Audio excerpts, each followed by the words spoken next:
अस्सलामुअलैकुम। उम्मीद करता हूँ कि आप खैरियत के साथ होंगे। गोल्ड की वीकली फोरकास्ट के साथ हाजिर हूँ। इस वीक गोल्ड 1754-55 के आसपास ओपन हुआ।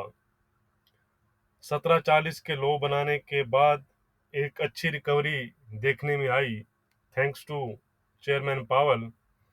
1805 के हाई बनाए गोल्ड ने और वीकली क्लोजिंग दी है गोल्ड ने 1798 के आसपास।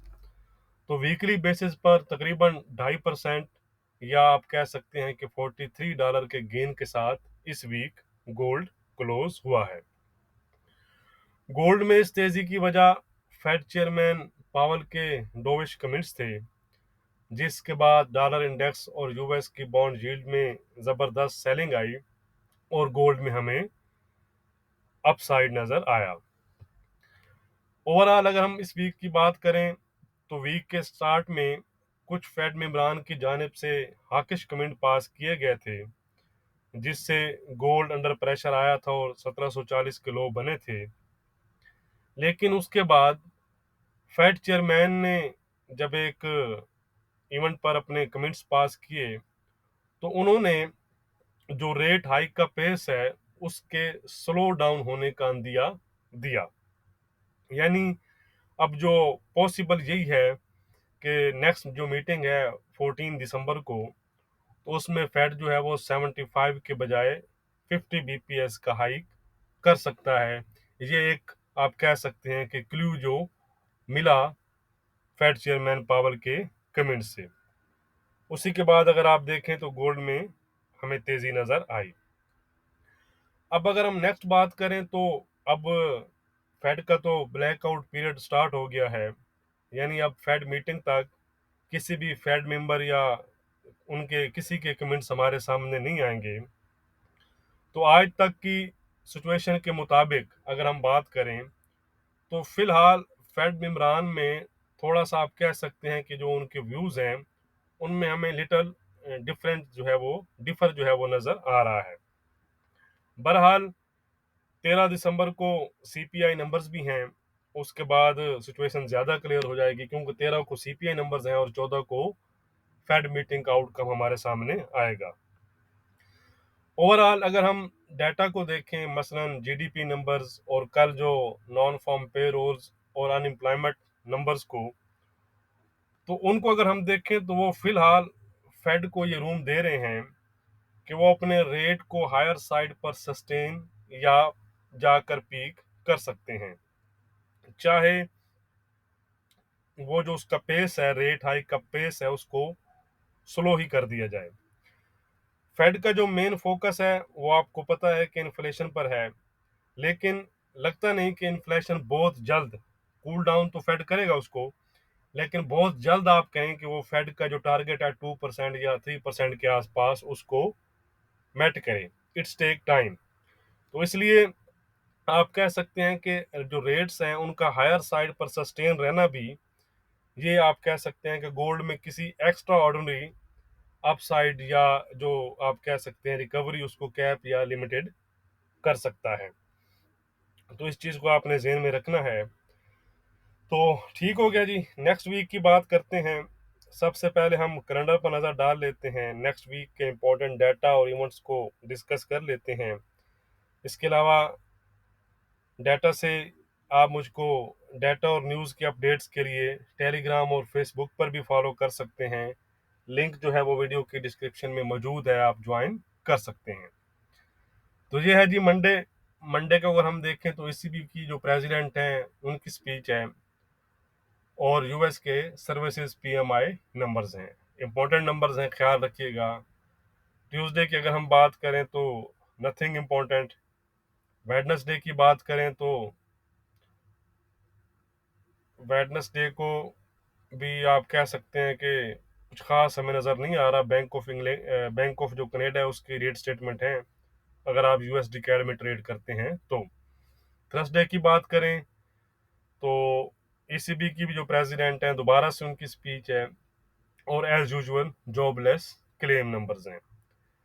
फ्राइडे की अगर हम बात करें तो फ्राइडे को यूएस का एक डाटा है, इंपॉर्टेंट डाटा जिसे आप कह सकते हैं पीपीआई और कोर पीपीआई नंबर, और इसके साथ मिशिगन कंज्यूमर सेंटीमेंट और इन्फ्लेशन एक्सपेक्टेशंस हैं। तो ओवरऑल अगर हम देखें तो नेक्स्ट वीक आप कह सकते हैं कि कोई बहुत ज़्यादा हाई इम्पैक्ट डाटा नहीं है, इसलिए गोल्ड का जो इन्हिसार है ज़्यादातर वो डॉलर इंडेक्स और यूएस की बॉन्ड यील्ड्स पर ही रहेगा, जिनको हम चार्ट पर जाकर डिस्कस कर लेते हैं, उसके बाद फिर गोल्ड को भी डिस्कस करेंगे।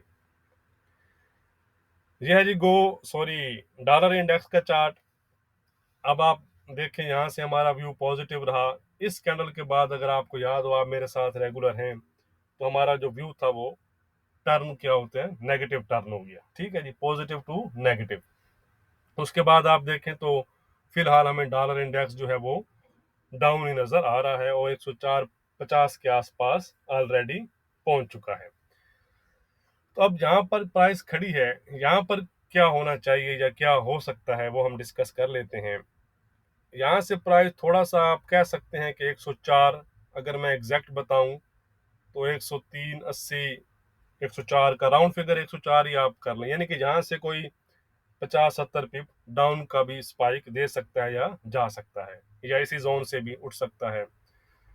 तो करंट सिचुएशन पे हमारा यही है कि यहाँ से जो डॉलर इंडेक्स है यहाँ से कम से कम इस एरिया में जाए यहाँ से, ठीक है, और यहाँ से फिर दोबारा अपने जो है वो डाउन साइड को कंटिन्यू करे। ये ठीक है, ये जो स्पाइक देख रहे हैं और ये वाला area okay. On other side अगर इसके नीचे क्लोज हो जाता है, ये जो मैंने आपको ये वाला लेवल ये आप देख रहे होंगे चार्ट पर, ठीक है, तो फिर प्राइस आपकी मजीद डाउन जाएगी और ये लेवल बनता है तकरीबन 101 के आसपास का। ठीक है, यानी कि फिर 104 के नीचे 300 पिप जो मजीद है वो आपका डॉलर इंडेक्स डाउन जा सकता है। तो फिलहाल ये व्यू है हमारा, और टेक्निकली भी फिलहाल हमारा जो व्यू है वो इस पर वी की डॉलर इंडेक्स पर चल रहा है। अब हम जाते हैं जी गोल्ड की मेन रिवाइवल, जो आप कह सकते हैं कि गोल्ड पर बड़ा इम्पैक्ट डालती हैं, वो हैं जी यूएस की 10 ईयर यील्ड्स।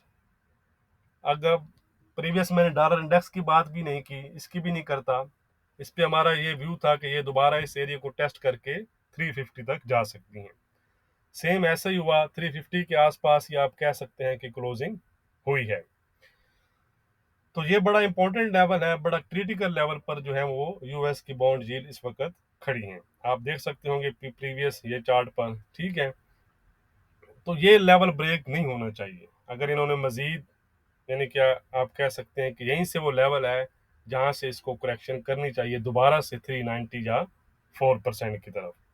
ठीक है जी, ये वाला लेवल अगर ये लेवल ब्रेक हुआ 350 या जो जहां पर प्राइस खड़ी हैं, तो फिर हमें मजीद डाउन साइड नजर आ सकता है 330 और 320 की तरफ।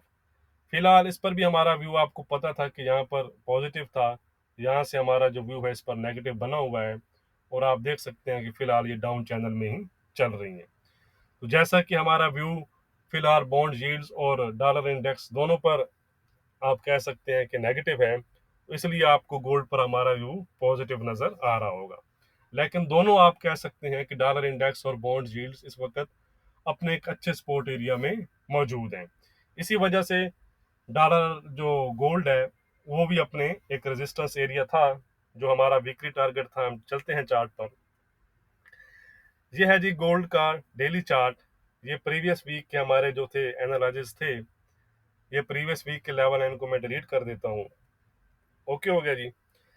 अब यहाँ पर आप देखें तो प्रीवियस 2 वीक से मैं आपको कह रहा था कि हमारा व्यू क्या था। हमारा व्यू यही था कि गोल्ड मजीद अपसाइड जा सकता है। कौन सा एरिया हमने डिस्कस किया था, अभी आपने रेजिस्टेंस एरिया भी देखा, यही 1804 से 18,810 का एरिया, ये हमारा टारगेट एरिया था। ठीक है, ये आप देख सकते हैं प्रीवियस 2 वीक की वीडियो कि हमारा जो व्यू था वो यहाँ से अपसाइड का ही था, और यहाँ से हमारा ये व्यू था कि वो आपको डाउन साइड को रिज्यूम कर सकता है। पहला टारगेट 1780 था, जो उसने कल डन भी कर दिया इस एरिया से। ठीक है, तो इसलिए वीकली वीडियो ज़रूर देखा करें, उसके जो लेवल होते हैं वो आप बड़ा उनको आप कह सकते हैं कि क्लोजली वॉच किया करें, और उन पर जो है अमल भी किया करें, वो अच्छे लेवल होते हैं। ठीक है जी। अब यहाँ से जिसने भी सेल किया था वो अपने अच्छे एक प्रॉफिट ले गया। ये हमारा सपोर्ट एरिया था, फर्स्ट सपोर्ट एरिया था, एग्जैक्टली वहीं से उठा है और इस टारगेट को उसने डन किया है। अच्छा जी, अब नेक्स्ट क्या हो सकता है कि नेक्स्ट हमारा क्या है कि अब नेक्स्ट गोल्ड किस तरफ जा सकता है, क्या है वो हम डिस्कस करते हैं। तो सबसे पहले ये जो एरिया है एग्जैक्ट मैं आपको जो बता रहा हूँ वो है 18,400 से 18,810 कर लें आप, ठीक है। थोड़ा सा ब्राइडर अगर आप करना चाहते हैं तो 1800 से 1810 कर लें, ठीक है। ये जो जोन मैंने लगाया हुआ है, इससे हमारा व्यू ये है कि दोबारा से गोल्ड जो है वो अपना डाउन साइड को रिज्यूम कर सकता है। ये जो चीज हमने यहाँ पर मेंशन की हुई है, ठीक है। ऑन अदर साइड अगर ये इस एरिया को ब्रेक कर देता है, ठीक है, तो फिर कौन से एरिया होंगे, फिर हमारा व्यू डाउन साइड का नहीं रहेगा, फिर इसमें मजीद अप साइड जो है वो नजर आ सकता है, ठीक है। कौन कौन से एरिया हैं वो हम डिस्कस कर लेते हैं। पहला हमारा जो व्यू है वो यही है कि जहां पर ये प्राइस खड़ी है, ठीक है जी, यहीं से गोल्ड दोबारा अपने डाउन साइड को रिज्यूम करे। 1780 है, 1780 के नीचे डेली क्लोज हुआ तो गोल्ड दोबारा से आपका 1750 और 1720-30 के एरिया तक आ सकता है, ठीक है जी। ये वाला जो एरिया ये, ठीक है। ये फर्स्ट हमारा क्या हो गया कि यहीं से गोल्ड डाउन है, फर्स्ट टारगेट है 1780 जो उसने कल डन भी किया है। 1780 के नीचे जो डेली क्लोज होगा गोल्ड को वो 1760-50 और 1720-30 तक दोबारा से सपोर्ट एरिया तक लेकर जा सकता है। अब अगर इसके ऊपर डेली क्लोज हो जाता है गोल्ड हमारा, हमारी जो रेजिस्टेंस है 1808 के आसपास की, ठीक है, तो फिर क्या टारगेट होगा, फिर गोल्ड आपका फर्स्ट जो उसका होगा ये इस एरिया सपोर्ट बन जाएगा और फर्स्ट टारगेट होगा आपका 1830, ठीक है जी। 1830 एक बड़ा अच्छा लेवल है, यहाँ पर प्रीवियस आप देख सकते हैं, ये आप देख रहे हैं, यहाँ से भी प्राइस काफी दफा आप देख रहे होंगे कि डाउन, ये, ठीक है। तो ये फिर एक अच्छा रेजिस्टेंस है, फिर यहाँ तक जा सकता है। 1830 के ऊपर फिर आप टारगेट करेंगे 1870 से 80 के एरिया। ओके हो गया जी। तो अप साइड पर हमारा ये व्यू है कि यहाँ से प्राइस ये वाला जो बड़ा क्रिटिकल जोन है इसका, इसको अगर ब्रेक करे तो 1830 है और 1830 के ऊपर फिर हम इस चीज को टारगेट करेंगे। फिलहाल जहां पर प्राइस खड़ी है वहां से हमारा जो व्यू है वो ये है कि प्राइस दोबारा अपने डाउन साइड को कंटिन्यू कर सकती है। ट्रेंड की बात करें, वीकली रेजिस्टेंस की बात करें, तो वो प्रीवियस वीक से हमारी चेंज है। क्या इस वक्त रेजिस्टेंस और सपोर्ट रहेंगी नेक्स्ट वीक के लिए वो हम देख लेते हैं। नेक्स्ट वीक के लिए हमारी रेजिस्टेंस है 1830 की। अगर गोल्ड 1830 ब्रेक करता है तो गोल्ड आपका 1850 और 1870-80 तक जा सकता है। सपोर्ट रहेगा हमारा नेक्स्ट वीक के लिए 1720 का। अगर गोल्ड 1720 ब्रेक करता है तो गोल्ड आपका 1700, 1680 और 1650-20 तक दोबारा से जा सकता है। फिलहाल ट्रेंड की अगर हम बात करें तो ट्रेंड फिलहाल हमारा जो है वो पॉजिटिव ही चल रहा है। वीडियो को लाइक और शेयर करना मत भूलिएगा। अब मंडे को मिलेंगे। बहुत शुक्रिया।